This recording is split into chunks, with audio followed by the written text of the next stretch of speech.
জীৱনটো যদি সঁচাকৈ এখন কিতাপ হ'লহেঁতেন, জীৱনটো যদি সঁচাকৈ এখন কিতাপ হ'লহেঁতেন, পঢ়িব যদি পাৰিলোহেঁতেন ভৱিষ্যতে কি হ'ব, কি পাম মই, আৰু কি হেৰুৱাব মোৰ হৃদয়খনে, কেতিয়া অলপ সুখ পাম আৰু কেতিয়া কান্দিব মোৰ এই হৃদয়খনে।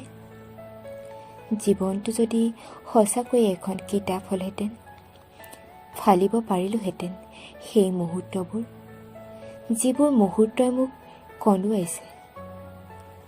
যোগ দিব পাৰিলোহেঁতেন কেইখিলামান পাত, যিবোৰৰ স্মৃতিয়ে মোৰ ওঠত এটি হাঁহি বিৰিঙাইছে। গণিবতো পাৰিলোহেঁতেন কিমান কি হেৰুৱালোঁ আৰু কিমান কি পালোঁ। জীৱনটো যদি সঁচাকৈ এখন কিতাপ হ'লহেঁতেন, সময়ৰ পৰা দুচকু লুকুৱাই অতীতলৈ গুচি গ'লোহেঁতেন। ভগ্ন সপোনবোৰক পুনৰ হেঁপাহেৰে সজালোহেঁতেন। কেইটিমান মুহূৰ্তৰ বাবে হ'লেও হাঁহিলোহেঁতেন। সঁচাকৈ জীৱনটো যদি এখন কিতাপ হ'লহেঁতেন,